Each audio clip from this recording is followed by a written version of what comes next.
ہمارے بہت بڑے اکابر گزرے ہیں، سید نفیس الحسینی شاہ صاحب رحمہ اللہ رحمۃ واسعہ، انہوں نے یہ مجرب عمل شیخ عبد القادر جیلانی رحمۃ اللہ علیہ سے نقل کیا ہے کہ ہمارے بزرگوں کا، قطب کا، ابدال کا، اولیاء اللہ کا یہ معمول رہا ہے کہ وہ اس شب برات کے اندر مغرب سے لے کر عشاء تک، مغرب کی نماز سے لے کر عشاء کے درمیان، مغرب اور عشاء کے درمیان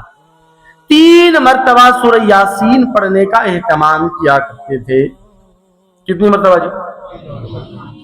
3 مرتبہ سورہ یاسین پڑھتے تھے۔ پہلی مرتبہ جب سورہ یاسین پڑھتے تھے تو اس نیت کے ساتھ پڑھتے تھے کہ اللہ تبارک و تعالی اس یاسین شریف کے پڑھنے کی برکت سے اللہ تبارک و تعالی میری عمر کو دراز فرما دے، میری عمر اللہ تبارک و تعالی لمبی فرمائی۔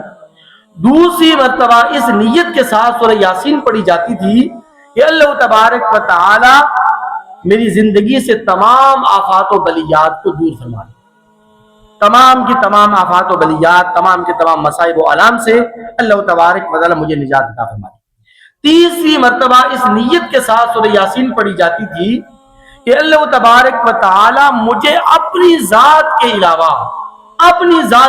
کسی کا محتاج نہیں بنائے، اللہ تعالیٰ میری ضروریات کو پوری فرما دے، اللہ تبارک و تعالیٰ غیب کے خزانے سے میری ضروریات پوری فرمائے، اور اللہ تبارک و تعالیٰ مجھے اپنا ہی محتاج بنائے رکھے، کسی انسان کا مجھے اللہ تعالیٰ محتاج نہ بنائے۔ اور جب بھی ایک مرتبہ سورہ یاسین، 3 مرتبہ میں سے جب بھی ایک مرتبہ سورہ یاسین مکمل ہو جاتی تو پھر وہ یہ دعا مانگا کرتے تھے، اللہم یا ذا المن، اللہم یا ذا المن ولا یمن علیک،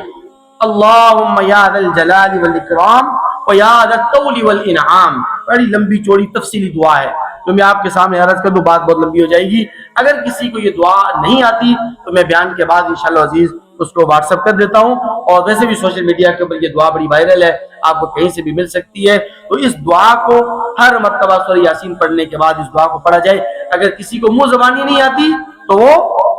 موبائل کے اوپر دیکھ کر، موبائل کی اسکرین کے اوپر دیکھ کر، یا کاغذ کے اوپر، کاغذ میں لکھی ہوئی کاغذ کے اوپر دیکھ کر بھی پڑھے گا تو انشاءاللہ ثم انشاءاللہ اس کے یہ مجرب عمل عند اللہ مقبول ہوگا اور اس کو تمام فوائد و ثمرات مل جائیں۔